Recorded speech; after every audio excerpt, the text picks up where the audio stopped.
आज मी मम्मीचं डोकं दाबायला बसले होते, तेवढ्यात मला तिचे पांढरे झालेले केस दिसले. एवढे केस पांढरे झालेत ना, तरी पण तिला मेहंदी लावायची नसते. कारण तिला असं वाटतं की मेहंदीमध्ये केमिकल असतं आणि ते लावल्यानंतर ना अजूनच केस पांढरे होतात.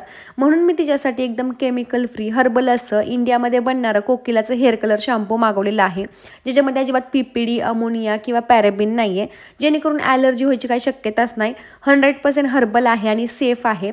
याच्यामध्ये आवळा, रिठा, शिकाकाईसारखे गुणकारी पदार्थ आहेत. वापरायला तर खूपच अगदी सोपं आहे. याच्यासोबत आपल्याला ग्लोजचे पिअरसुद्धा मिळतात, जेणेकरून आपले हात खराब होत नाहीत.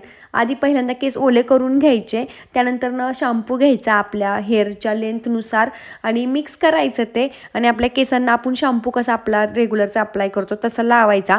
10च मिनटं ठेवायचा आणि 10 मिनटानंतर वॉश करायचं. तुम्ही रिझल्ट बघू शकता. मी बर्गंडी कलर मागवलेला आहे, जेणेकरून मी सुद्धा यूज करू शकते आणि 2 ते 3 आठवडे याचा कलर टिकतो. त्यामुळे सारखं सारखं काही यूज करायची गरज पडत नाही आणि वर्षभर ही बॉटल टिकते. त्यामुळे सलूनला जायची पण गरज पडत नाही. माझा तर सगळ्यात फेवरेट असा हेअर कलर शॅम्पू हा बनलेला आहे. तुम्हाला पण जर हवा असेल तर कमेंट बॉक्समध्ये लिंक टाईप करायची, लिंक मी तुम्हाला देईल.